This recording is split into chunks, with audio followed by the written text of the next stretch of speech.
ভিডিওটি দেখুন।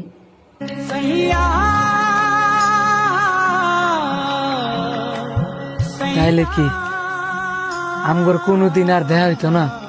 জানি না রে বন্ধু, সবই আল্লাহ পাকের ইচ্ছা। কারণ নিয়তি এমন একটা জিনিস, দেওয়া হইতেও পারে না হইতে পারে। কারণ তোর ছুটি মিললে আমার ছুটি মিলতো না, আমার ছুটি মিললে তোর ছুটি মিলতো না। 2 দিন বাদে ছুটিতে বাড়িতে এলাম, তোর এই কথা শুনিয়া বাড়িতে যাওয়ার ইচ্ছাটাই মেরে গেছে।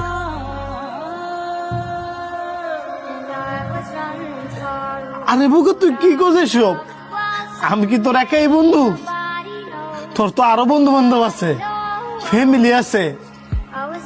তা আমার লেগে তুই দেশ আইবি নাকি লিগা? বন্ধু ফ্যামিলি থাকলেও তোর মতো বন্ধু তো আর নাই। তুই আর আমি একসাথে ছুটিতে বড় হয়েছি, আমার সুখ দুঃখ সব আমি তোর লগে শেয়ার করছি। এখন আমি বাড়িতে গিয়া কার লগে নিজের সুখ দুঃখ শেয়ার করি, কার লগে আড্ডা দি মুক্তি কই তার। তুই যদি এমনি খান দোস তাহলে তো আমার ভাল লাগতো না। কারণ আমিও তো 2 দিন বাদে প্রবাসে যাবো। আচ্ছা বন্ধু, কসে প্রবাস জীবনটা কেমন? প্রবাস জীবন অনেক কষ্টের, আবার অনেক আনন্দেরও। আমার কথা যদি তোর কই, বান্দা গরুর মতো।